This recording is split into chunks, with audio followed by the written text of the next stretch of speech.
So hi everybody. We hope that more students will trickle in, but we do have final week coming up, and so this is not reflective of the importance of the topic, but just of competing priorities. But we're really delighted to welcome you to the third in our series of conversations between AECOM, the Environment, Energy and Resources Program, and the International Development Program of SAIS. I'd like to thank Darren for taking the lead in organizing this panel and speaking with all the panelists. We hope that given how few we are in this room, we'll actually be able to engage everybody in this conversation. I should tell you that though we are few, we are extremely interested, and I can tell from at least the students I have in this room that they actually know a little bit about this topic. I know that they're writing about it for their final papers for me this coming week. So I hope that this conversation will be a chance for them to ask you some questions and also be able to sort of elevate the level of the conversation. So without any further ado, we'll start and we'll let people trickle in. Thanks. All right. Thanks very much, Tanvi. I'm hoping you can all hear me. Is the microphone on? Yep. Okay. Okay, that's good. So the last time I moderated a discussion was a month ago or so, and I have to say I was really excited because it's the first technical discussion I've been in. It was on Halloween. It's the first technical discussion I've been in where someone dressed as a giraffe asked a question. And I'm a bit disappointed that nobody at SAIS has come dressed up to ask questions today, but you know, we'll see. We'll see how things pan out. So thanks very much for well coming. Well done, Cinnamon. Well done. Thanks very much for coming. That's our excellent improvisation. For coming to this discussion. We're a small but perfectly formed group, I think, and so I'm looking forward to a good discussion. You know, one of the things we wanted to do with this series with SAIS and Johns Hopkins was to look at common issues or big issues as we see them in the water and sanitation, energy and resilience sector, and try to look at them from two different perspectives, from the perspectives of research or academia, and also from practice, and to see what we can learn across that sort of cultural divide. And that's what we'll be doing in this session as well. About a month ago, 2 months ago, we ran a session on integrated urban water management. And so not to be outdone in this session, we wanted to look at the sort of dirty side of the wash sector, and so we're focusing on urban sanitation. You know, we have a really excellent panel for you today. I think they involve sort of free spirits and deep thinkers in our sector, if I can be as prosaic as that, sort of representing a whole bunch of different groups with the World Bank, with Rebecca, with the Osprey Foundation, with Lewis, and previously with the Gates Foundation, with consultancy, with Quinn, and then with our biggest international development donor with USAID, with Ella on my right. So I think it's a really stellar group of people, and I'm really excited to be sort of facilitating this discussion. But before we start the dialogue, I just want to sort of give you an overview of how it's going to run. So I'm going to start with a few sort of introductory remarks, a few things to help frame the session. We'll then hand over to the panel so that they can sort of share with you a little bit their perspectives, and we'll do that in 2 or 3 ways. There'll be some opening statements from each of the panelists, sort of what they, you know, what's really on the top of their minds when it comes to citywide inclusive sanitation. That'll be followed by some more detailed questions that I've sort of prepared for them, and I'm hoping that they're ready to give you interesting answers to that. And then the sort of third part of the panel is going to be where we open it up to this group, where you have a chance to think about your own experience, reflect on that, or ask really difficult questions of these panelists. At the end of all of that, happily, we have a reception. So please stay for the reception, and if you want to speak to the panelists, then that'll be your chance to do that. So that's what we're going to do over the next hour and a half or so. Just by way of introduction, I wanted to sort of put a few ideas on the table, so to speak, to help frame the discussion. I think the first of those is really about a sort of truism in the sector. You know, we often, whenever you come to a sanitation event, you'll often hear people say that sanitation is sort of fundamental and critical to public health, to human dignity, and to the rights and lives of all citizens in a city, for instance. And I think that's really true, and there's quite a bit of research out there that supports that. If you look at the work that Dean Spears was doing back in 2013 at the Rice Institute, where he looked at the link between sanitation and stunting and environmental enteropathy, that sort of really, I thought, sort of helped reinforce the public health links into improving sanitation. And there's a good body of evidence that goes beyond that. I think what tends to get less well examined are the impacts that sanitation has on a whole bunch of different domains beyond health. But for those of you who are interested, the Guy Hunton's work at the World Bank on the Economics of Sanitation initiative did a very good sort of quantification of the impact of sanitation or improved sanitation or poor sanitation on things like tourism, on environmental degradation, on economic livelihoods, both at micro and macro level, and also on health and health costs. So do look up that work. I think it's a good foundation for your understanding of sanitation and its impacts. So the first thing is about those truisms. I think the second is really about the sort of imperative of why we're looking at sanitation in urban areas. And, you know, notwithstanding that there's lots of really important work going on in rural areas of the world, I think it is really important to stress that the pace of change in small towns and in informal settlements in the urban parts of the world is unprecedented, and it's growing at a rate that is really stressing and straining municipal service providers in order to respond to the needs of those citizens in those areas. And I think that if we look at some of the facts and figures that we know about urbanization rates, just in sub-Saharan Africa over the next 20 to 30 years, we're going to see a sort of exponential growth in small towns in particular and in larger urban centres. Something like 60% of Africa's urban growth will be in small towns, I believe, up to 2030 or 2050. So we're looking at a significant change of pace and a significant stressing of municipal service providers. So I think there's a huge imperative for us to get our arms around urban sanitation in particular. But I think that there are many things, as you could imagine, that are different about urban sanitation as opposed to rural sanitation. As my late father would say, that's bleeding obvious, Darren. But there are many things that are different and which I think we need to understand well. I mean, some of those things are obvious, as you could well imagine, in relation to urban sanitation. You have dense urban environments, you have high population densities, you have issues with ownership and land tenure, which are a disincentive for people to invest in their own sanitation services. You have issues around community boundaries and the degree of cohesiveness in an urban environment, which is very different in rural environments. You have the fact that the economy is largely monetized in an urban environment, whereas it's based on trading and exchange of goods in rural environments. And overall, I think you have a much stronger force or emphasis on planning and the needs for better planning in those urban environments, which, as I've mentioned, are very sort of densely packed together. So why does all of that matter? I mean, it matters because of that imperative that I've talked about, but it also matters because urban areas are so different from rural areas, we have to think very carefully about how we respond in a programming perspective. And I think the WASH sector is guilty of two big weaknesses.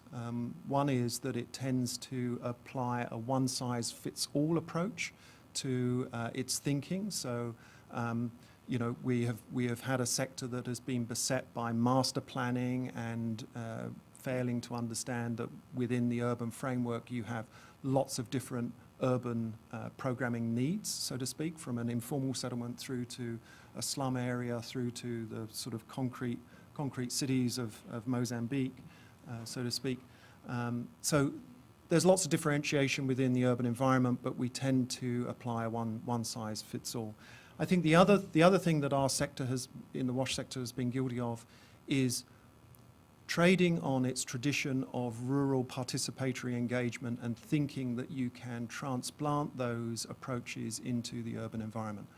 Having worked happily at Plan International for the last 6 or 7 years, I came across this front and centre. Plan is very well known for its rural, community-led total sanitation approach, but it would often in an urban environment simply try to adapt that model without thinking whether that was appropriate for the environment. So there's this tendency, I think, to apply traditions and approaches and programs that come from a rural environment into an urban environment, and I don't think that fits very well. So there's a little bit about imperative there, about some of the truisms, some of the context, why this matters. But if we come on to citywide inclusive sanitation, I think there are 4 or 5 things there that we can sort of characterize as some of the main elements of the approach. And I've sort of borrowed this from Rebecca's work at the World Bank, and I hope that you can see that up there. I think there are sort of 4 or 5 elements that fit together quite nicely in this graphic and which help describe CWIS. I think the first of those is a sort of emphasis on the whole sanitation service chain and thinking about sanitation service provision as more than just a set of silos along that chain and rather a process and a system as a whole. And I think that's one of the core foundational elements. I think sort of looking down at this bottom right-hand corner, you see this focus on different partnerships being important, not only in terms of urban governance between municipalities and service providers and the informal sector, but also between the different departments within government, between health and planning and waste management and finance and so on. So those partnerships or those types of collaborations are going to be of greater necessity, I think, in the urban environments that we're talking about than in other areas. I think the top left-hand sort of segment is really talking about the sort of inclusive element of CWIS and how sanitation needs to be accessible to all members of society in a sustainable way. So that's sort of pushing us towards working with marginalised groups, understanding their needs, thinking about that when we respond to services. And I think the last element in this bottom left quarter is really about thinking about CWIS from the perspective of the urban economy and how can we look at the opportunities within that sanitation service chain that could provide economic livelihood opportunities. There's a lot of work that the Toilet Board is doing around the recycling of waste material and using that as part of a sort of revaluing of products that could impact local economic livelihoods. So I think that this is a really good way to get a handle on citywide inclusive sanitation and what that means. One of the things that we will be talking about in this discussion quite frequently, I think, I'm anticipating, is the sanitation service chain. And for those in the room who are not familiar with that, I just wanted to make sure that was up on the screen. And it's important because, you know, it allows us to think about opportunities and roles and financing and institutions that need to play its part across that service chain. It also tends to push us towards thinking about a system rather than about the silos. When I first started working in water and sanitation too many years ago, a lot of the focus where I worked was on the engineering aspects of the capture side of this diagram. So what did the actual technology of a toilet look like? How did it function? You know, my colleagues were obsessed with something called the VIP latrine at that time, and the flow of air, this wonderful engineered solution, the flow of air in a VIP latrine was something to behold, really. But there was very little consideration at that time, really, about the other elements that you see now in this service chain, about the the containment of those wastes, the emptying, the conveyance, the disposal or the reuse. And I think that this has been a really important shift over the last 10 or 15 years in the sanitation sector, to think more broadly and to think more from a systems perspective. I think this is a good foundational stepping stone to be thinking about a sustainable system in the urban context. So we'll be coming back to this, I think, pretty frequently. And then I think the last thing I was really going to say was to get us to think about how citywide inclusive sanitation is different from business as usual, sort of traditional or conventional master planning or conventional sewerage approaches. And I think that one of the ways to get, to start framing that is to start asking the right questions. And I think they're questions that relate to the types of technology mix that you have in the urban environment, the balance that you have between on-site systems, such as pit latrines and septic tanks and other on-plot sort of systems, and sewers or off-site systems. So there's that sort of mix between different technologies that are used for the capture and containment. And I'll put up this slide, which is another sort of iconic slide in the sanitation sector. There will be a quiz. There will be a pop quiz on this, and the percentages will be testing you on over drinks. But I put it up because it's sort of iconic. It I think has sort of forced a big change in thinking, in practice, in our sector about how we think about waste management. And broadly, what you see here, just to break it down for you, is the flow of shit in any city environment. It's really about mapping shit flows. It's actually called a shit flow diagram, believe it or not. And some small side story. My own organisation, my own company, refused to, in a blog that I wrote for them, to call it a shit flow diagram, because they did not feel that this was commensurate with the reputation of AECOM. So there's a lot of work there to do within my. I don't know what they call it. It's a waste flow diagram or something. But so anyway, shit flow diagram. You can talk about that over dinner tonight to your friends. So it's what it's really doing is showing to you the proportion of wastes within any urban environment that are being safely managed and the proportion that isn't.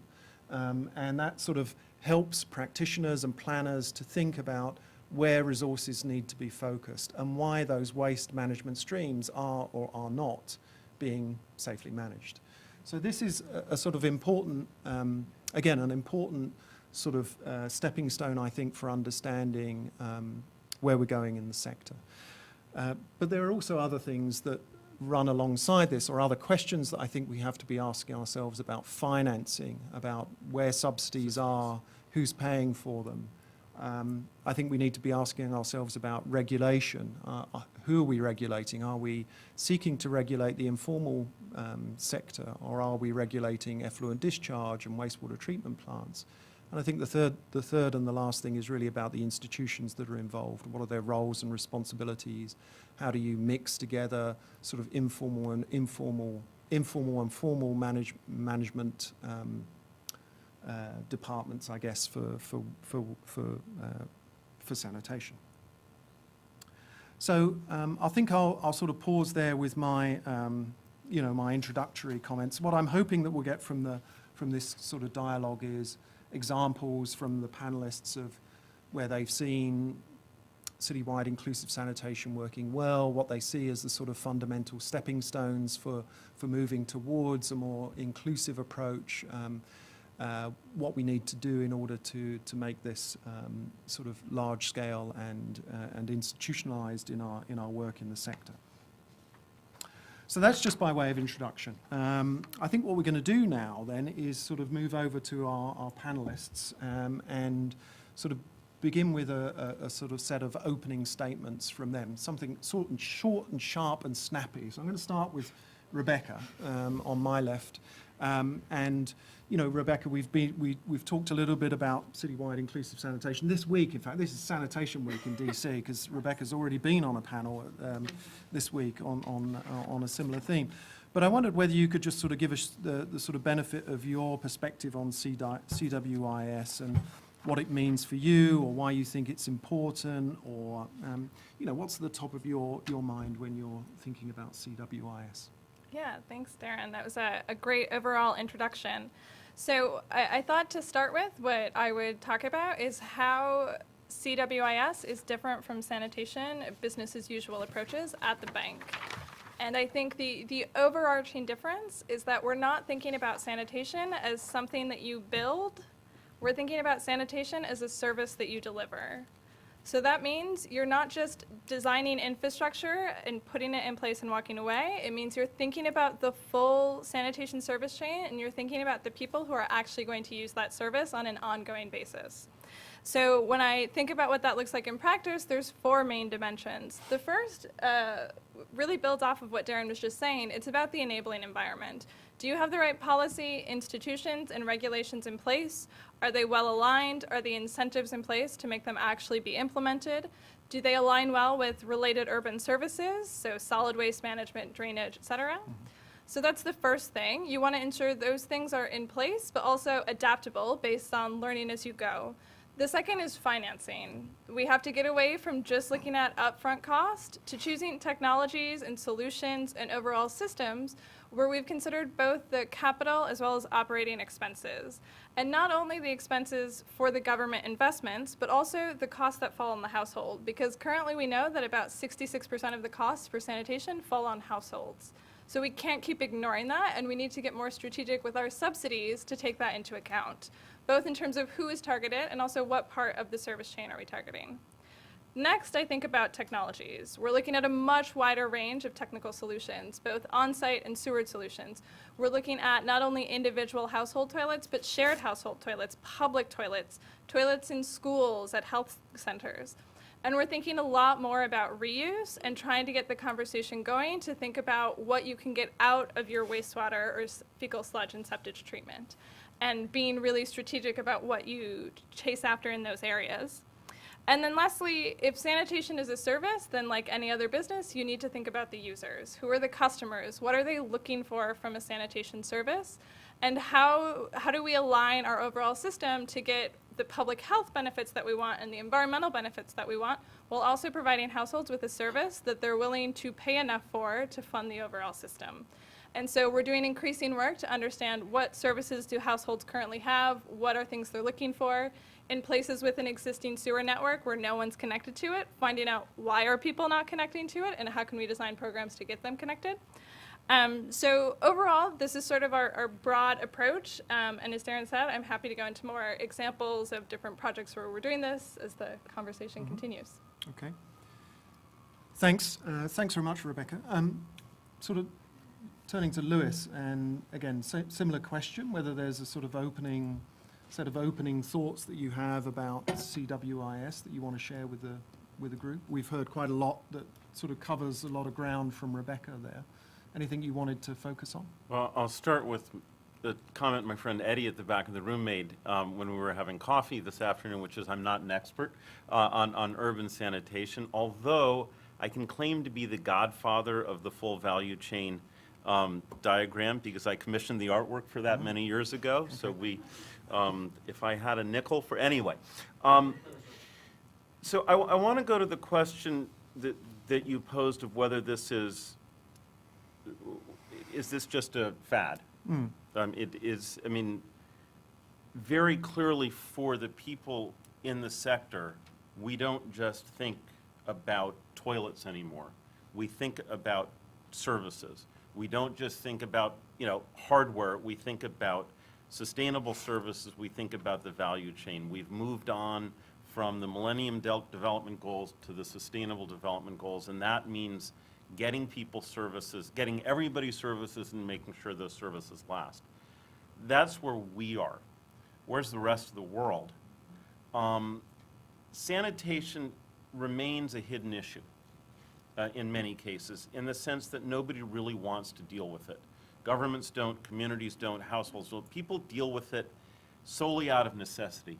Literally, nobody really wants to worry about emptying their pit until it is filled up. Some of that is for reason of economic necessity, because they just don't want to have to put the money out.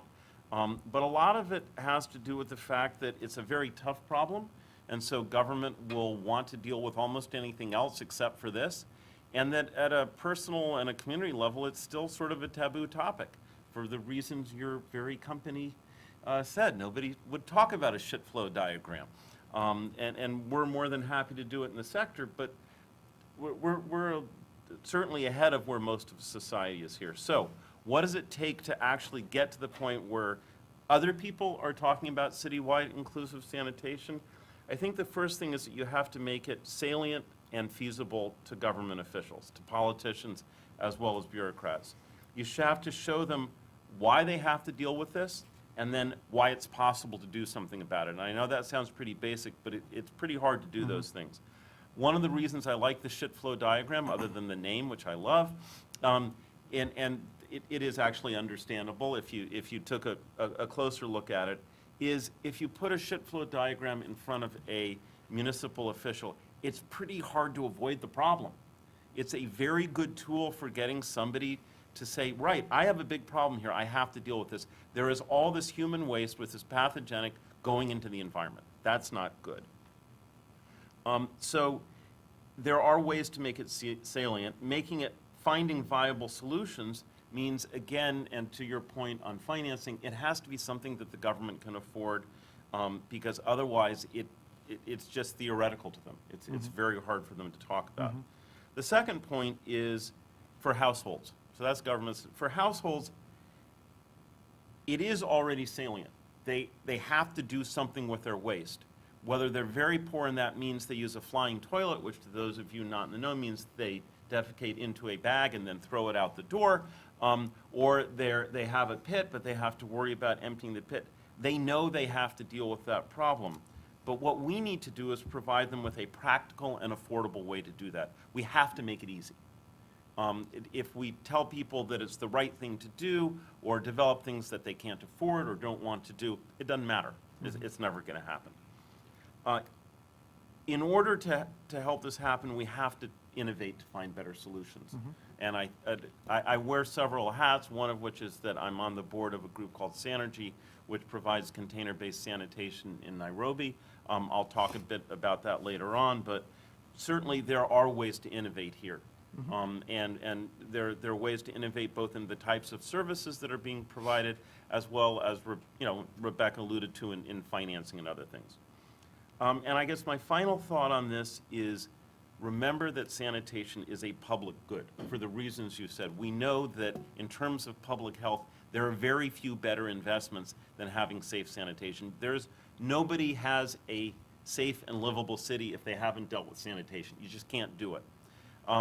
It's a little bit of a challenge in this day and age where we want to be able to measure everything and see things, because you get those benefits at the point when almost everybody gets covered. But up until that point, you may not see a whole lot of health benefits. So we can be stuck in this conundrum where somebody says, well, I want to invest, and in 5 years I want to see what happens.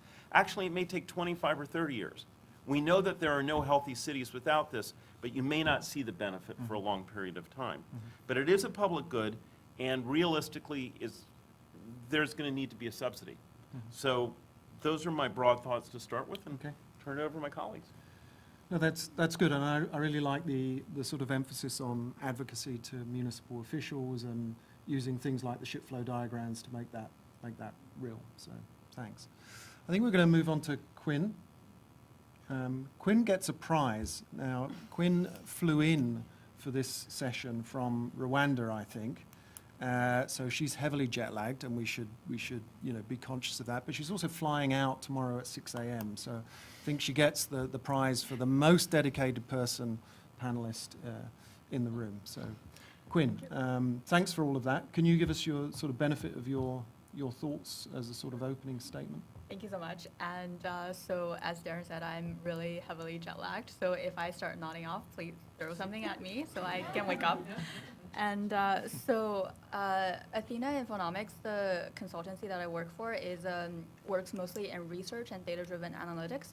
So then for the specific kinds of sanitation projects that I'm currently working on, so two of the main things. One is on a data system strengthening initiative for citywide inclusive sanitation for a bunch of cities that are currently funded by BMGF. And then the other one is on the city sanitation equity dashboard that we just got and is about to start working on. So from the limited, I guess, experience that I have working with this kind of projects, then mostly what we're seeing is that in the space of citywide inclusive sanitation, the main drivers, as our panelists have mentioned, that one is from internal, that you have the cities themselves facing changing landscapes. So for example, in Kampala, which is one of the cities that we work with, they're seeing major shifts in their population in terms of not only the informal settlements of some population, but on the other hand, they also have a really large transient population. So the city itself is only 1.5 million, but then the estimates for the transient population, the people who come into the city in the daytime to work, is almost as large, or according to some estimates, is going to be larger than the resident population itself. So how to cater to their differential needs would be a very interesting topic for the city itself. And we're seeing that the city stakeholders are trying to, through more research and through understanding the needs of this population, then see how we can come up with solutions and potential ways to address their needs. So meanwhile, while all of this internal driven motivations are going on, then we also see a lot of external motivation coming from the donors. And in this space, because there are so many donors working in this space, and they, so there have been so many initiatives, but a lot of these initiatives have in the past focused mostly on front-end infrastructure development. So for example, on the construction of toilets, and then also on the construction of STPs, storage treatment plants, and fecal sludge treatment plants, and also creating an enabling environment. But as our panelists were saying, that we're seeing more focus shifting towards the other components of the sanitation value chain, and especially with the shit flow diagram, and emphasizing really on service delivery and on the performance of a city. So there's really a need to carefully design these donor programs, because mostly for the internal driven motivations, there's a lack of budget for the city itself to think of how I can actually address those needs, because it's not, sanitation oftentimes is not among the top priorities, and is often not part of their internal budgets. So then most of what they're doing is funded by these donors, and with these outside initiatives, then how the programs are structured, how these investment packages are structured, would have a heavy influence on how the cities are going to make decisions. And oftentimes what we're seeing is that because of this heavy focus on infrastructure and on creating a set of enabling environment to go with these investment packages, then the cities themselves are often not really catering to the needs of the most vulnerable population. So happy to talk more about the kinds of, I guess, more about the donor packages and what we have been exploring. Okay, thanks very much, Gwen. We didn't set it up this way, but you know, you're talking about investment package structuring, and we just happen to be talking now with Ella, who's representing US. I don't know whether you want to come back on that, Ella, but On otherwise, investments. please. Well, I'll make it short and is it snappy, Cindy, that you said? So, and the rest the crowd can ask. So a lot of the good points I wanted to make have already been taken by my esteemed panelists here. So what I just wanted to make a couple points. The main point is before I joined USAID about 2 years ago, I was at the World Bank Water and Sanitation Program for 10 years. And it's refreshing to see sanitation as part of the mainstream agenda. It wasn't always that way. And so I think from the USAID perspective, we see a shift in thinking and decision-making among our partners, international organizations, and also within our agency. And it may seem very minor, but to us it's major, because as Louis said, sanitation is still not something that people want to talk about. It's amazing that you are actually interested in the topic. It's not, I can't name the country, but about a month ago, I was just working, I was outside of the United States working with one of our USAID missions. And basically I found out that after a lot of lobbying or advocacy to the government on prioritizing sanitation and higher levels, different ministries really on board, the incoming Minister of Water and Sanitation said, why are we focusing on this? And basically laughing at the people advocating for it. And so it's not a politically sexy topic that people want to prioritize when, for example, if you're a new leader. So it's not always the case that it's prioritized, but I do want to say that globally and nationally over the last 10 years, 15 years, I've seen that shift. And this may seem trivial to you, but I was comparing, short and snippy, Darren. So I was looking at the USAID Water and Sanitation Strategy from 2014, about 44 pages, and a soon-to-be released, this is a preview, USAID Water and Development Implementation Guide that we'll release probably in the coming weeks, around the same number of pages. I did a word search, and I just put sanitation. We mentioned sanitation about 71 times in the 2014 document, not bad. In the 2018/2019 document, there was a 5-fold increase, about 380 times that we mentioned the word sanitation. It sounds simple, it was just cosmetic, but it says a lot. And I think what says a lot more is that how many times did we see, of course, we didn't say shit, but how many times did we say fecal? Fecal sludge, fecal flows, once in 2014. And in this new document, it's still going through that final round, and I hope people don't edit it. It's 33 times that the word fecal is mentioned. So if you really think about how big agencies, we have about $400 million of annual spending on water and sanitation, how we move money, how we decide and prioritize, those documents are key to us and how our field, our missions implement. And so that's just one little snapshot of how we're thinking about it as an organization. I'll have a lot more to say, but I'll keep it going. No, that's great. Thanks very much for that. I mean, there were certain things that sort of came across in those sort of opening statements. There was a lot of talk about incentives and alignment of incentives. We talked a little bit about advocacy and getting the right information in front of decision makers.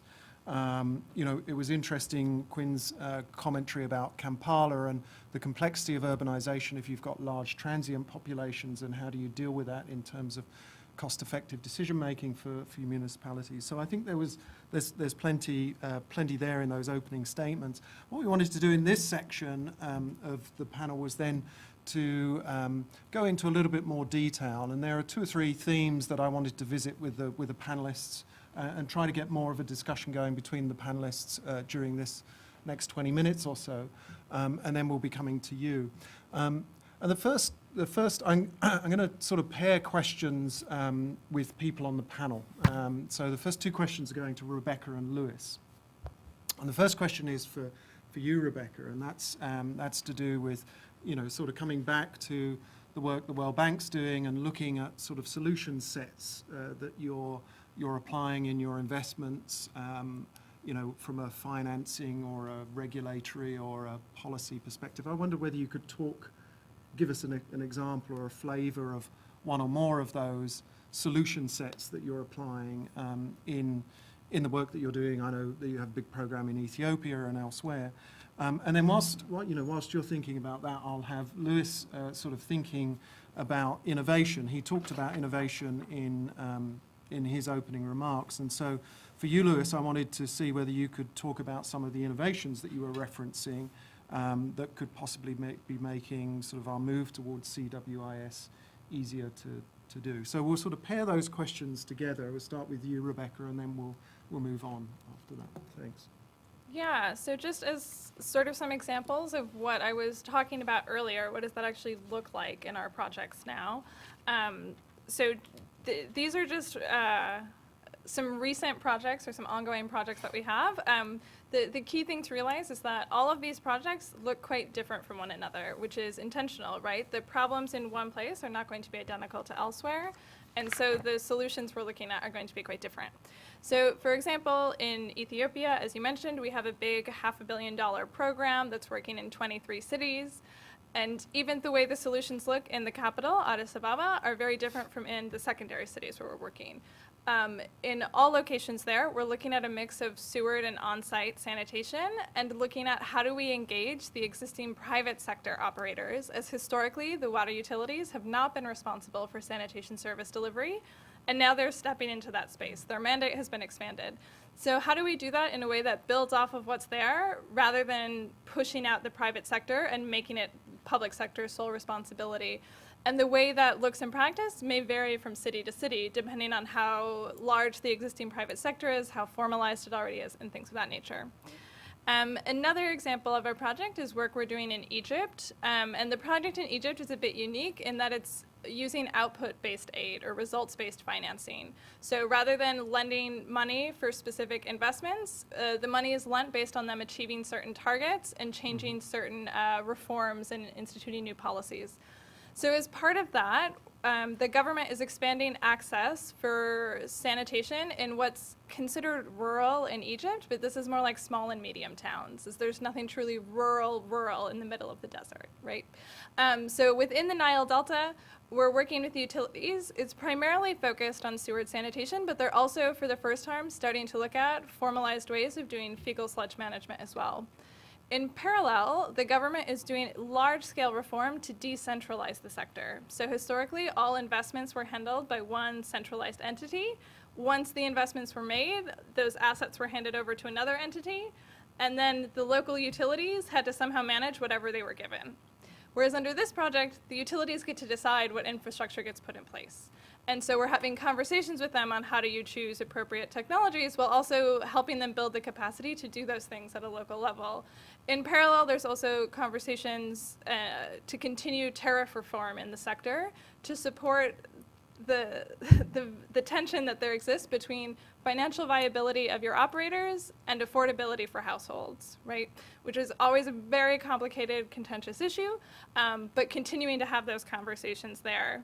And then the last example, just to quickly mention, is from Angola, where, similar to Ethiopia, we're looking at a number of cities and we're doing master planning in those cities, but they're also reforming their regulatory environment and really building the capacity of the water sector regulator to also handle sanitation.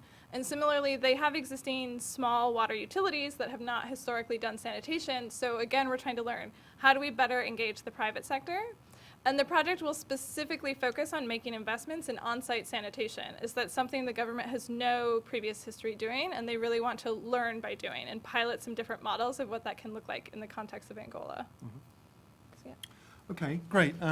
Really good to have, three solid examples, and I'm hoping that the group will also come back and ask, sort of more detailed questions on some of those. Going over to you, Lewis, sort of thinking about some of these solution sets that we're hearing from the World Bank. I'm wondering whether you could sort of weave your answer around some of the themes that you've heard there, but focus particularly on innovation and the sort of stimulus of innovation in our sector, and what you see as promising opportunities or novel ideas that are out there that could lead to sort of wider change as we start to think about CWIS. Innovation is tough. Innovation at scale is exponentially tougher. I have a former colleague who said pilots never fail and never scale. It's very easy to pilot things, but then how do you get those to actually serve a whole bunch of people? And by a whole bunch, I mean millions and tens of millions of people. So let me tackle two things there. What are some promising innovations in citywide inclusive sanitation, and then what are the challenges of bringing those to scale? Mm-hmm. One innovation is actually being very clear about what the problem is. And that means capturing the scale and scope of the problem, making sure you know who needs to be served, because often what happens is the only people who are captured in a system are the people who are currently being served, and that often excludes the poor. That's the inclusive part of citywide inclusive sanitation. And then understanding actually what it takes to serve all those people. So, understanding the scale and scope of the problem, you've seen a shit flow diagram. I think that's a great start. But one of the things about a shit flow diagram is it is effectively, it's a tool, it's a technology. But like a lot of technologies, it's not just about the technology. If you want to use that appropriately, figuring out how to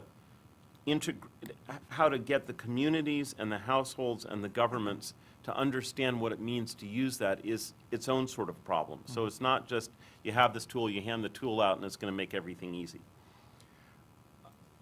The second is figuring out who needs to be served. The system has to include everybody, and for the reasons Darren and others have said, this is really hard in urban areas because often they're informal populations that the government really doesn't want to think about. In fact, often they don't even, the reason they don't want to think about them is because if they do, they legitimize where they are, and suddenly they have a whole lot more people they have to provide service to.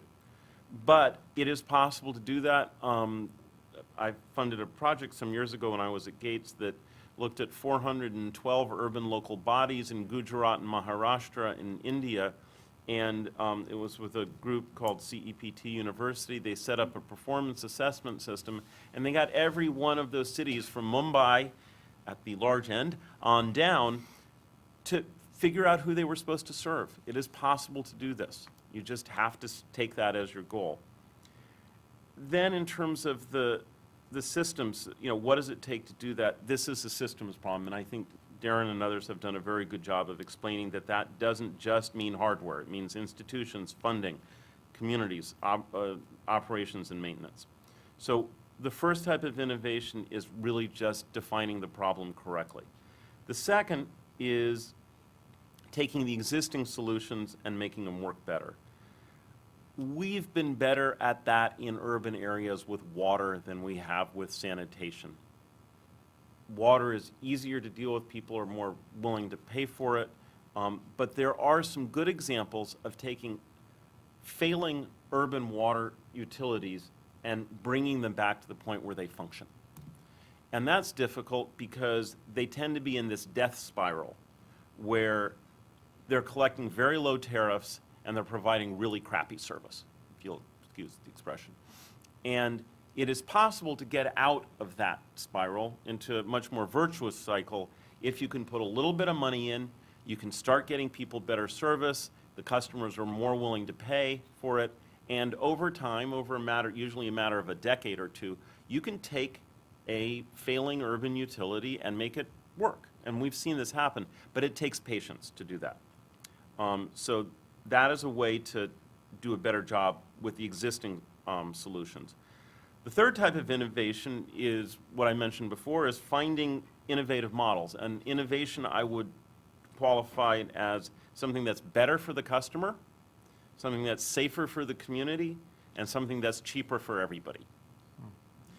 And on those grounds, when Rebecca was talking about a couple of the projects there, she talked about two types of sanitation. The typical ways of getting people sanitation in urban areas are sewers and on-site sanitation. On-site sanitation, for those of you who aren't familiar with it, means pits, and then getting the stuff out of the pits and doing what's called fecal sludge management, which is figuring out what to do with it. There's almost nowhere in the world where that is done safely. Almost nowhere. And that is the predominant form of sanitation in the urban world. I don't know what the current figures are, but a couple of years ago, I think 10% of urban Africa had sewage coverage, and I bet a bunch of those sewers weren't actually connected to wastewater treatment plants. So it's not just enough to have sewers. The sewers aren't actually supposed to dump into a river. They're supposed to dump into a functioning sewage treatment plant. So the third way of dealing with sanitation, besides sewers and on-site sanitation and fecal sludge management, is container-based sanitation, which is either new or really old, because it's the way of people in the old days dealt with waste. But they called it night soil collection. But the updated version of this container-based sanitation is where you separate the poop and the pee when you collect it, and when in the toilet itself, and then it's collected often on a daily and certainly on a weekly basis. It's taken and it's processed, it's turned into a usable product. Sometimes that's fertilizer, sometimes that's animal feed. But there are a few examples of this. One of them that I've been affiliated with for the last 5 or 6 years is called Sanitation. It's currently serving 60,000 people a day in Nairobi. It is growing very quickly. The business model is working. And the bank is shortly going to release a study that looked at that and a couple of other organizations doing this that showed that it is in fact safer than the alternatives. So that's an example of an innovation, an innovative model. Second part of this was how do you bring this stuff to scale? That's hard. The system we work in is pretty well set up to avoid taking risks, and it's sort of hard to innovate if you aren't willing to take risks. Governments in particular don't like to fund anything, certainly anything at scale, if they think if there's any risk that it's not going to work. They like off-the-shelf solutions. They like to know that what they fund is going to work. So what this means is there's an onus on the international development community, some combination of the multilaterals like the bank, the bilaterals like AID, foundations like the one I work for, to do two things, which is to try new approaches, those are the pilots, and then importantly to test them at scale. Not to say it's enough to do the pilot, but to actually have the resources and say, how does this work at scale? That happens to be the stage we're at with Sanergy right now, and we're actually transitioning that organization from getting funds from places like Osprey and Stone Family Foundation and others to getting money from bilaterals. And we're in the process of making that happen. But you have to test it at scale. The other thing I would say is that we just have to take more risk. We know that there are ways to make the current system do a better job, but typically what happens is somebody says, it's failing, why should I put my money into it? And you have to look at the management and say, look, we're going to start out by giving them a small amount of money. We're probably going to do it as a grant, not a loan, and we're going to see if they start getting better. And if they start getting better, then we're going to give them a little more money. You have to be able to engage on that basis. Finally, and going back to a comment I made in my opening remarks, there is a role for the private sector here, but do not expect the private sector to do this on their own. There's a lot of talk about blended finance and other things these days, that's fine, but sanitation is fundamentally a low-margin business. That's the nature of the game. It is not a business where you make a lot of money. The reason sanitation gets funded in the US and other places is it's a low-margin business that's paired with being a low-risk business. You can finance things that are low margin if they're also low risk. In the US, we get up to 40-year utility bonds, things like that. The problem in the developing world, and particularly in urban areas, is it's still a low-margin business, probably a lower-margin business because you can charge people less, but the risk is enormous. So if you're sitting there and you have a belief that somehow the private sector is going to come in and miraculously fund this on its own, you're wrong. That's not going to happen. Okay. I'm sure there'll be some feedback on that from Yes, the I group thought that would as we get to that point. spark some discussion. But thanks for that. We've been talking a little bit about solutions and innovations, just to sort of get some creative juices flowing, I guess. But Quinn, I wanted to come to you and sort of thinking about those solutions and innovations in the context in which they happen, and sort of knowing the work that you're doing with the Gates Foundation around local government support. I wondered whether you could sort of share some insights that you have about helping local governments making sort of clear and effective and cheaper decisions on sanitation-related investments. If we know what those solutions and innovations are, how do you work with local governments to help them with that decision-making? So for local governments, the first question would be effective for whom? Because most of the times the local governments, they would start with a money packet, and it would be, this is the amount of money that I have, and I'm going to find a response to, in many cases, the most visible solution, the most visible problem. So this may or may not always be the most effective for the city, and especially considering how inclusive it is. So a main problem that we're seeing is that when we are talking about things like equity and being inclusive, it's not just poor versus non-poor, but there are so many vulnerabilities associated with different characteristics of the population. So for example, we see gender having an impact on the sanitation situation, and then also residency status. So for example, if you're a migrant versus if you actually live in the city, if you belong to the city, that would make a difference. And then even things like social identity, such as the caste system in India, is also going to make a difference. And so what we're seeing is that there's not enough knowledge about how these issues are playing out in a specific city context and the current practices at play. So the first step would be to actually understand the whole context in the city, and especially things like how the flow of money, the flow of feces, and the institutional powers are all playing out within the city, because those are all going to affect what kinds of solutions might work and how you might have to respond to the different kinds of city situations. So then we're also seeing that for the stakeholders, because a lot of times the money coming in is not within their own budget, but off-budget money coming in from the donors, and then oftentimes they are trying to make a response directly to what the donor wants, and this may or may not be always what they could come up with if they were to use their own money. Now, this is not to say that the donor are not well-intentioned, but oftentimes they are well-intentioned, and that they are structured in such a way that we see a lot of efforts to try to push for innovation and to push for more inclusivity. So then the issue that we're seeing is, because a lot of times the cities themselves might not, because of the complex situation, of the complex context, they themselves might not know what's going to work the best. So then when the donors say that I want you to innovate, and here are a bunch of examples of how you can innovate, and so things like, for example, service level agreements with the desludging operators, and for example, things like setting up a call center where all of the population can request for desludging operations through the call center, and then we'll connect you to whoever service provider is in your vicinity, and then they can come and desludge your pits. So all of these are examples of what the donors might be proposing. And this is supposed to give the city a set of directions and to tell you that these are a bunch of things that you can try, but it's not the only thing that you should be trying. But then often the cities, because of lack of better knowledge about the whole complexity within the city, then they would probably just think that this is what the donor wants me to do.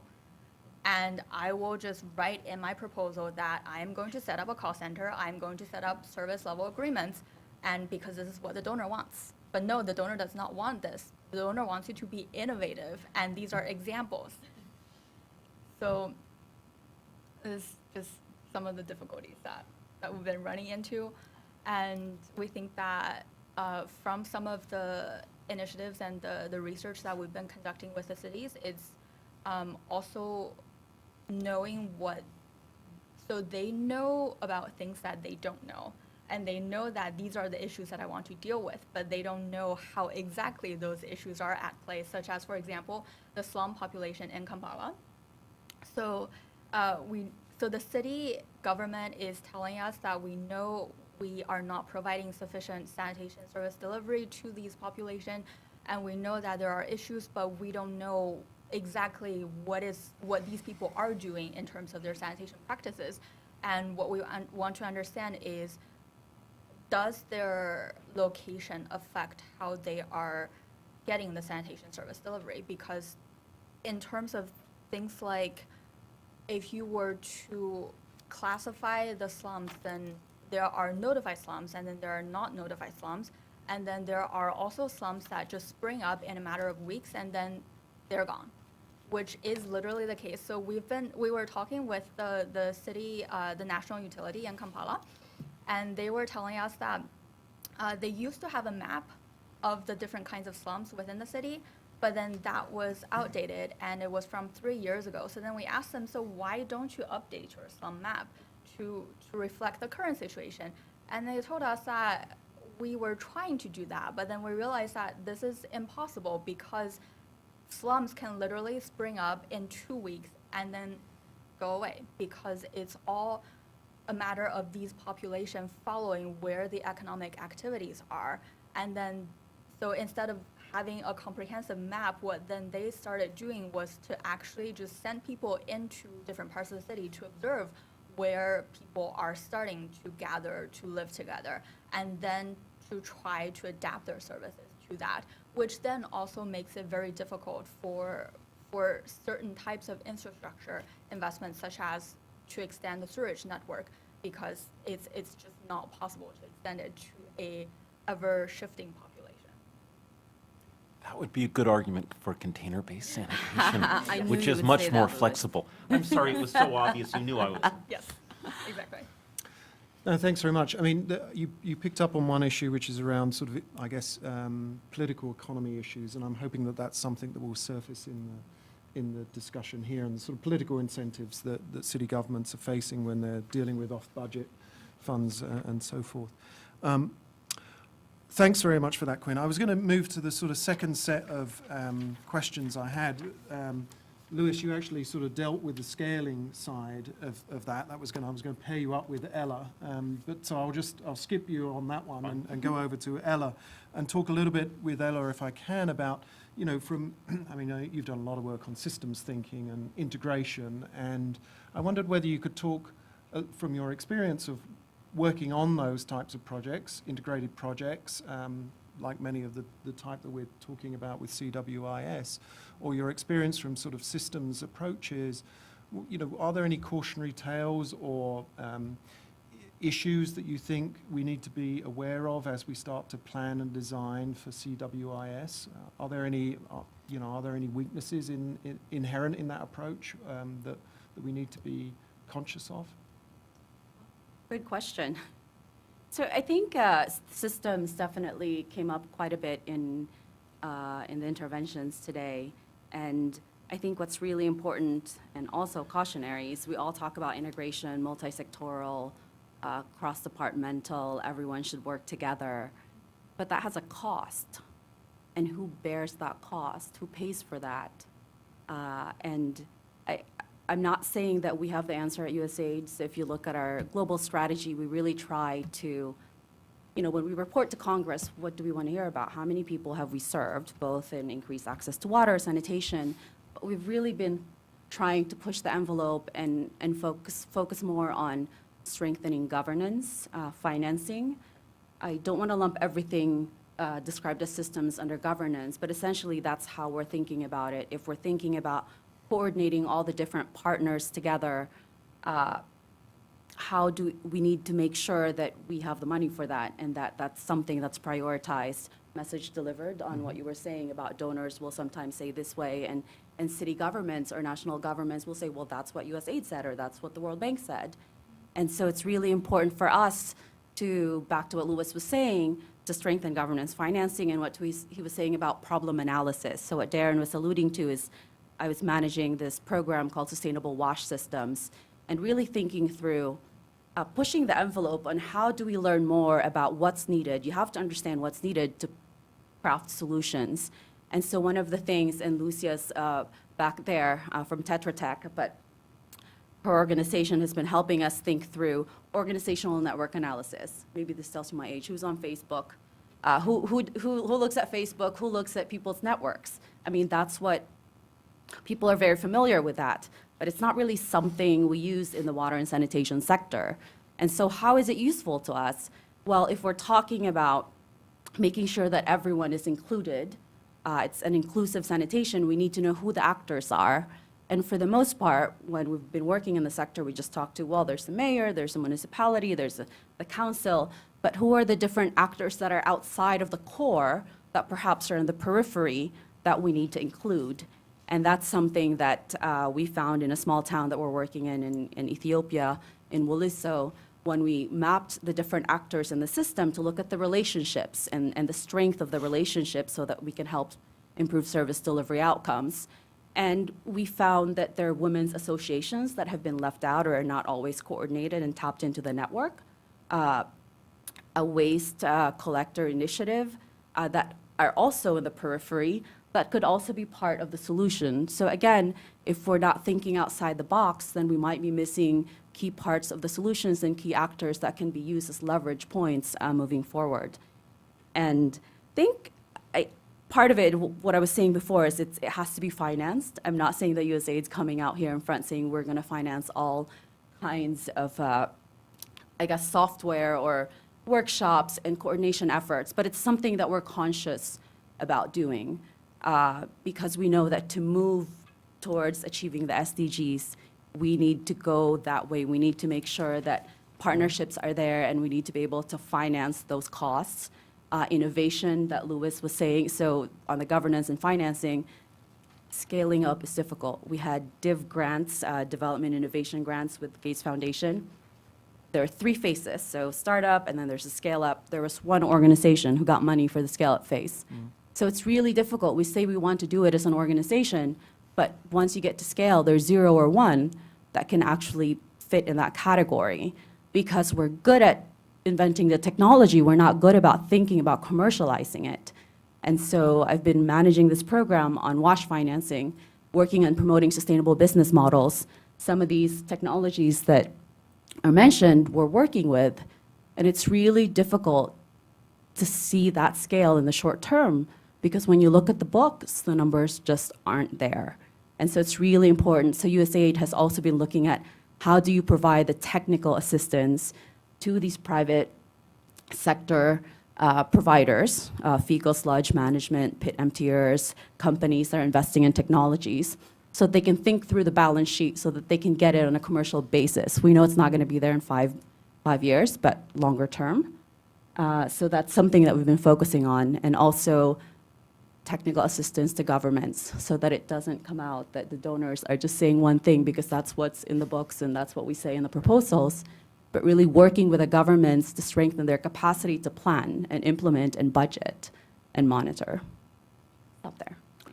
Okay, well, all the panelists have had a chance to talk now, so I think that, I was going to go through a second round of questions, but seeing that we've got about 15, 20 minutes left, I wanted to open this up to the group now.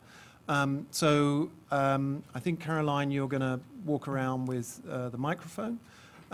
So we want to see whether there are any questions for the panelists or themes or topics that you'd like to discuss further. We've heard a little bit in that last round about things like network analysis, about political economy and the role of institutions. We've heard a little bit about the private sector and the boundaries or the role that the private sector can provide with sanitation. We've heard more broadly about approaches to innovation, and then a whole slew of examples from the World Bank of how they're trying to shape and manipulate their investments to be more inclusive and to be focused on the sort of CWIS approaches. So we've heard some of those themes. We want to see whether you have questions for the panelists now or reflections that you've heard. So I see one hand over there. Okay. And those students who are writing CWIS papers, Tanvi's telling me, you must ask a question. Yeah, She was just you must share mouthing your that to me. papers when they're So presented. we have one question here, we have one question up the back, and a third one there. So we'll take those 3 to begin with, please. Hi, I'm Maya. I'm a second year in IDEV in Tanvi's class and writing a paper on CWIS. Specifically, I'm looking at local government sort of administrative capacity, and so I really wanted to follow up on the last question to get a more detailed sense of what you think the sort of governance prerequisites are for CWIS to work at the city scale and sort of sustainably, especially in terms of local government sort of planning and monitoring capacity and revenue mobilization. What do they really need to figure out first, and what can kind of come as CWIS progresses? And sorry, who was that for? Or was it for the panel in its amorphous self? Or Could be for the panel amorphously, but considering what Ella was just speaking about, Okay. perhaps a little So- targeted to her. So we'll take the 3 questions because it gives people a chance to think of something intelligent to say. Hey, in the I interim. got it. Hi, I'm Eddie Perez with Global Communities. I had first a very small reflection and then a comment for anybody on the panel, but actually I'd like to hear Tanvi's thought on this. So for some of us, we recall that one of the major innovations in improving sanitation for the urban poor not that many years ago was condominial sewers, which today is still a mainstream, alternative, innovative approach in Brazil. But those of us who are very excited about it, like we're excited about container-based systems, have, to put it simply, failed to get it replicated in any other country, including barely in Latin America, but certainly not in any kind of scale in Africa or Southeast Asia. As I reflect on that, I think about one of our challenges for citywide inclusive sanitation is that our service providers, our utilities, are run by engineers, and I'm an engineer. Engineers who were trained in the engineering schools in their respective countries, which have curriculums which are based on European engineering schools or American engineering schools, where what they graduate with, it's in their DNA, is that urban sanitation is about sewers and wastewater treatment plants. So their resistance to innovation, their resistance to donors, is about what they're in their core they believe is the way to do it. So my question is, if you agree with that premise, how do we change that? How do we get, is it the role of the universities to start trying to influence those universities? How do we change the curriculum? I mean, it's a shame that if you live in Africa and want to learn about this, you have to go and study in Europe, you know. And so, so that's my sort Okay. of broader question. Yep. And the related to that is a lot of innovation comes from research and thinking, and most of our research is funded through U.S. universities or think tanks or consulting firms, and not so much through African universities. Maybe they don't have the capacity, or lots of reasons, but for me, that broader issue is one of the major constraints. Okay, and we'll take the third question, and then we can see what the responses are. It's my, okay. Well, thank you for your discussion, all the panelists. I'm Xing Yu, second year ERE concentrator from SAIS, and I'm doing a course with Professor Nick Pohl, so I'm forced to, no, I'm not forced, voluntarily, yeah. But I'm doing exactly the project like what Maya is doing right now, not citywide. It's kind of a citywide inclusive sanitation in Addis Ababa, Ethiopia. Try to build community toilets for the informal settlements. So my first question will be for Rebecca mainly. Like, I think Ms. Zhang mentioned that before. So when we talk about the informal settlements in the city, how do we deal with the land rights, basically, and how do we deal with the government attitudes toward this migrants, basically?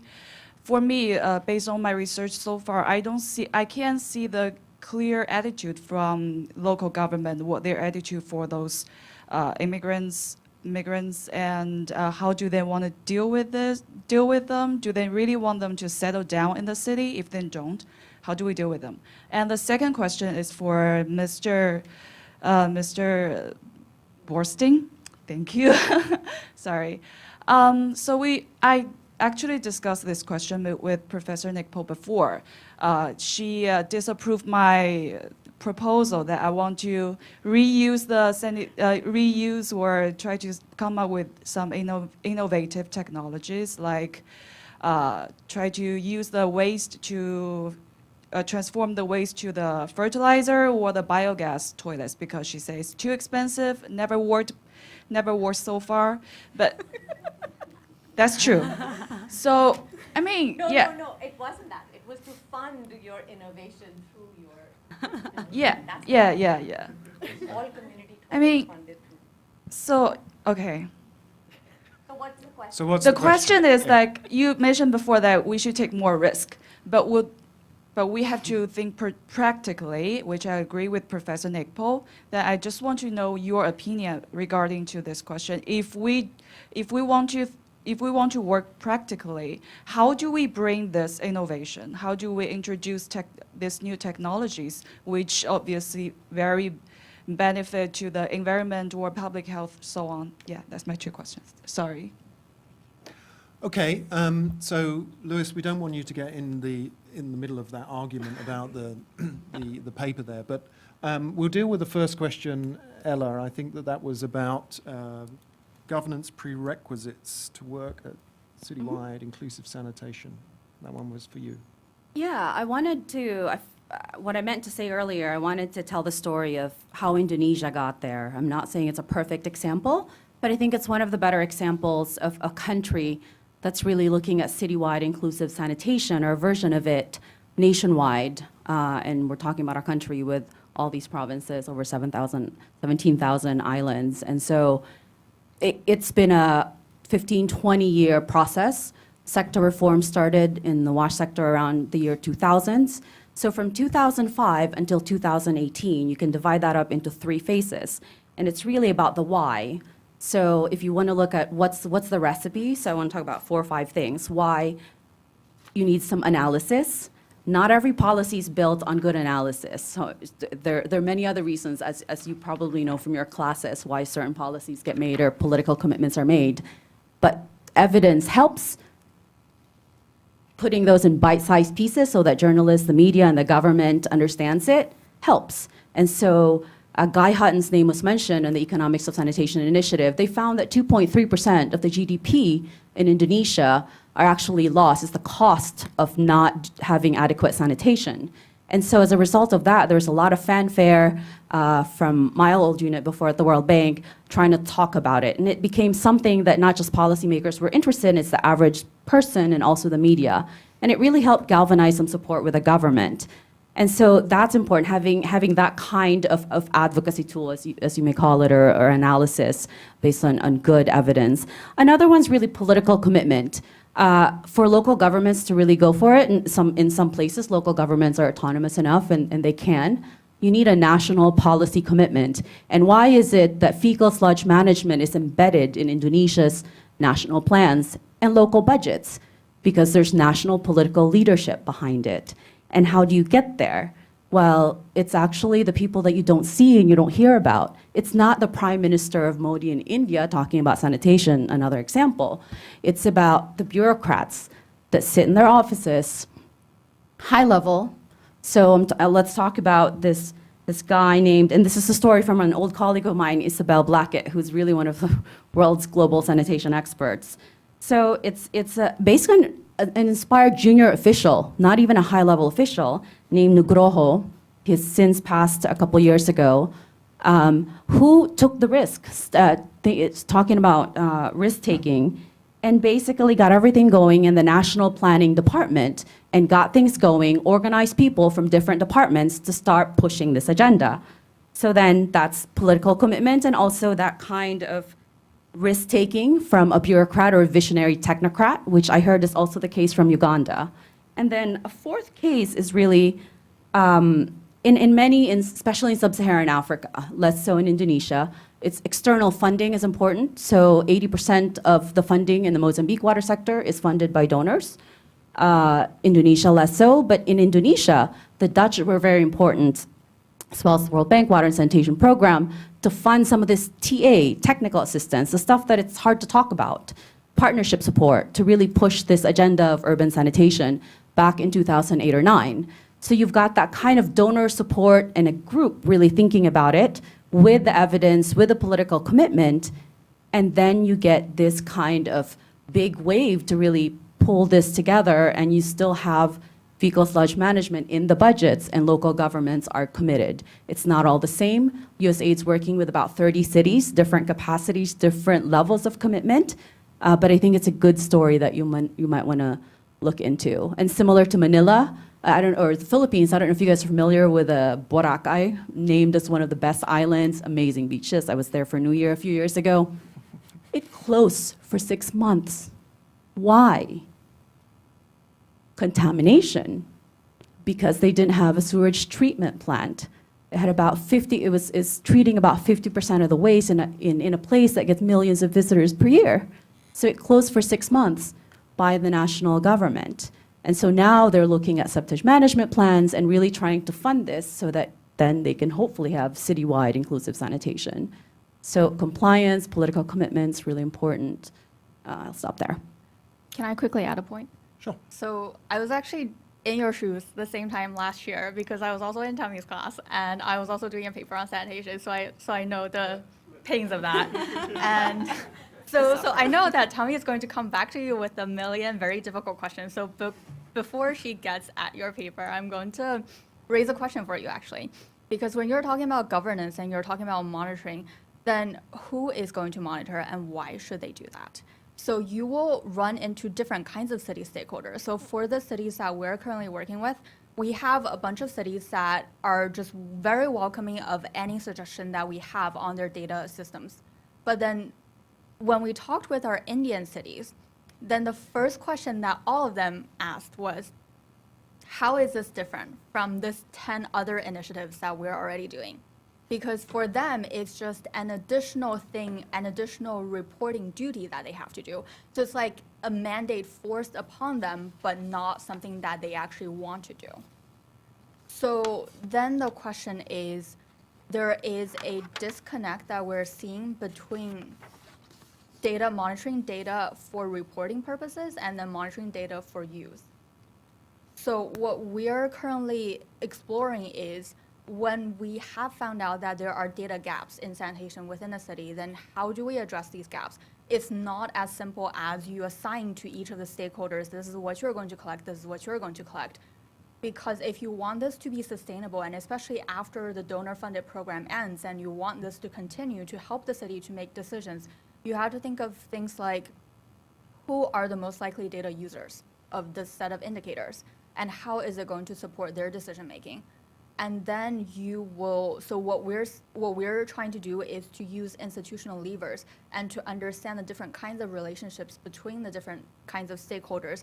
And so then we would associate the reporting duties or the data collection duties to the stakeholder who is most likely going to use this data directly, and then also to see whether there is any current repetition in data collection and to figure out how they can collaborate and how they can harmonize on basic things such as different definitions. Because if two agencies have a different definition of the same concept, such as improved sanitation, then they are going to be doing their own data collection initiatives on the same indicator, basically.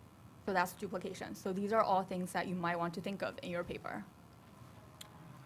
Okay, lots of self-help going on here amongst ex-SAIS alum. I think we've got a couple of questions. I'm wondering whether Rebecca and Lewis might come in on this. There was Eddie's reflection on condominial sewerage that hasn't replicated very well outside of Brazil, essentially, and issues around curricular development and how do we retrofit sort of training on engineers. And then there was this very good question, I thought, about informal settlements and land rights, which is very nutty in our sector. I don't know whether either of you, Lewis and Rebecca, want to respond to any of those. I can make an attempt if you want to add on. So first, on condominial sewers specifically, we haven't all given up hope. At the bank, what we've noticed in documenting cases where it's been tried elsewhere, often the problem has been incorrect understanding of what condominial sewers are. It's focused just on changing pipe sizes without realizing condominial sewers fundamentally changes the way you think about designing a sewer network. So to that end, we've developed a new guidance note, generic terms of reference, and we have translated, with the help of Duncan Mara, Jose Carlo Melis's tome on what condominial sewers are. So all of those things will now be available in English in the coming months so that our teams can start trying this in a more serious way that really better reflects what has worked in Brazil to try to replicate it elsewhere. More broadly thinking about sort of re-educating engineers and educating new engineers, I think it's letting institutions that do that, empowering to do it, and informing them to support the work that they're doing. So for instance, AVOG Sandak does a lot in this space, and we've helped provide inputs to them and given them feedback on what are areas where we see consulting firms just don't have the knowledge we need them to have. And similarly, as part of our new collaboration with the Gates Foundation, Some of that collaboration focuses on this knowledge sharing, and they're doing a lot on training consulting firms, on developing a new master's course, which regrettably is in Europe to start with, but their plan is to expand it to a number of universities across the globe. And again, we're providing inputs to help tell them, like, these are the things governments go to the private sector looking for that they can't find. These are the types of staff that utilities need that they can't find. So that's a short way, I guess, of what we're sort of doing in that space. The questions on audits specifically, one, come and talk to me. I have a lot of information. Interestingly, I don't have much information about what the municipality thinks, but what I do know is that the utility has gone ahead and done things anyway. So the utility is investing in shared sanitation, where it's shared between a number of households, as well as massive investments in public toilet facilities. They label them public toilets, but many of them function as communal or community toilets because they have shower facilities, they have washing facilities, and they're located either in really busy market areas or next to these dense urban informal settlements, right? So they're sort of taking an approach that, okay, the land tenure within that area may be too complicated to get into, but we can still provide them with a service that's maybe not identical to a service they could get if it was formalized, but it's still a much higher quality service than what they were getting. And some of these facilities are what they call mobile toilets, and the idea is it's less permanent infrastructure, so that moving forward, it could be moved elsewhere, depending on what happens in that settlement area. But again, I have a bunch of things that would probably be helpful for you, so. Okay, Rebecca, I think you were at the launch of a book that, were you at Stockholm World Water Yes. Week? Wasn't there, I mean, just to Eddie's point about an yeah. actual textbook, the bank and the Gates Foundation funded that book. It was called, the reason I was looking at my phone is I didn't remember, but it's called Fecal, Sludge, and Septage Treatment. It's a barn burner. No, but you can maybe say a little bit more about it. Thanks for bringing that up. So Kevin Taylor is the one who spearheaded writing this book. It's an engineering design manual for fecal, sludge, and septage treatment that walks you through, one, why does this need to be handled separately from wastewater? And two, what are the range of technologies that we know work? What are some of the new innovations going on the reuse end that people can start looking towards? With a focus on applications in low and middle income countries. So focusing strongly on systems that can be affordably operated and maintained. The book is available in hard copy as well as for free online through Practical Action Publishing. So there is an effort there, but Eddie, there's also a mindset shift, which is, I mean, if you were going to look at designing a mobile phone system for the developing world using everything you knew about designing a landline system, you probably wouldn't come up with the right solution. So you need to have both the engineering knowledge, but also the ability to make a different decision. I will answer briefly, and on the African universities, there are organizations that are trying to do that. So for example, Acquia, a small research organization, really makes a very big effort to bring in fellows from local universities in Nairobi and other places. So there's not enough of it. But it can be done. Just to the very broad question you asked me specifically, not Eddie, but the student asked me specifically on taking more risk and whether you can do, whether it's possible to develop products like out of sanitation, such as fertilizer or animal feed. The short answer is Einstein's definition of insanity, which is to do the same thing over and over again and expect a different result. If you don't try new things, you cannot possibly come up with new answers. So Sanergy has been fortunate enough that it has received the back end part of Sanergy that processes waste has received grants from a whole bunch of different people, and is in fact trying different ways of making fertilizer. It will soon become the largest home of the black soldier fly larvae in the world because those guys, the larvae like to munch on human waste, and then a few of them get kept around to reproduce, and the rest become animal feed or fish feed. So it's not that you can't figure out how to do this. It's that it takes a long time, you have to be patient, and you have to go out and try to do it. Will that make the whole Sanergy system completely self-sufficient economically? I don't think so. I think it's going to put enough money into the system to make that part of it, the waste processing, a viable private sector investment opportunity. But that takes a long time to figure out. That's at least a 5 or a 10-year proposition. So I can't tell you it's profitable today, but I can tell you if you don't try, it won't ever be.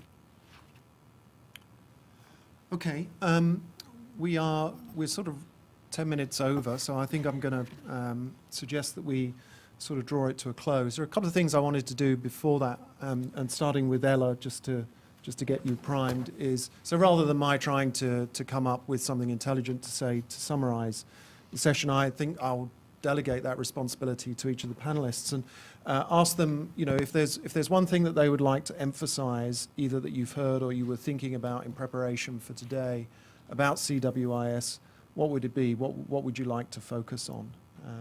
So a small idea or a snippet from each of you would be good on that front. Ella. You did warn me. Oh, I would say 2 things. I think definitely a more systems approach. So from our end, it's really staying out of our water and sanitation bubble, working with city planners. Land titling was mentioned. How do you pay for all of this? Donors can't pay for all of it. You got to look at property taxes. We haven't even tapped into that, and we don't even have an example to say about that. So how do we work some more, do more research and piloting and scaling up of those kinds of partnerships so that we can actually make it work and mobilize enough financing for this to pay for CWIS. And the second thing, and I'll stop there, is really behavior change. I think behavior change, we didn't talk about it enough. I don't mean that in terms of you wash your hands. I think that's often what people think. It's really about, we're talking about solutions that people think are inferior. I mean, why would they want a non-sewered, you know, I grew up in the Philippines, so if you just come to my town and tell me I'm gonna do a condominial sewerage in your province, and you're gonna spend 10 more hours a week to actually clean that up and help maintain it, I don't know if I like that either, because how come all the other people and the richer people can do something else? I think part of that is really changing that mindset, and how do you do that? And you have to tap into behavioral science and what are the different incentives that people have, and how do you motivate people? And you got to make it easy, and that's really what we're thinking about. USAID is investing a lot, our team's investing a lot in behavior change. How do you make it easier for people to adopt certain technologies, to adopt certain solutions to improve services? And I think we often don't think enough about that. Thanks. Okay. I'll be short and crisp. So the inclusive in citywide inclusive sanitation goes beyond a poor versus non-poor dichotomy, and we need to understand better, which we currently don't have all of the information on, is how do different factors influence who are the sanitation poor. All of the factors, gender, social status, social identity, residential status, all of these things. And we need to understand how is their current sanitation practices different from the remainder of the population, and how do different kinds of investments and decisions affect how these people get their sanitation service delivery. And this would be a starting point to actually coming up with effective solutions to include all of these people. Okay, Lewis? Listen to the market. The market is households. The market is communities. The market is government officials. Listen to that market and use that to drive the innovations. That would make it much more likely that those innovations will actually be adopted. And Rebecca, the last word of you. All right. I'm going to end with 2 words, adaptive and incremental.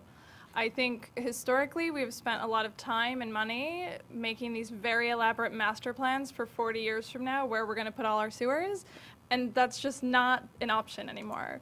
We need to start thinking about, in the short term, what's something we can do, what are some no-regret interventions, and then adapt as we go, learn as we do, and not just adapt our technical solutions, but also our financial models, our institutional models, how we're engaging with the private sector. And so we need to stop doing this paralysis from excessive planning and instead start actually doing something on urban sanitation. Thank you very much. That was a very good session. Let's thank the panelists for their perspectives.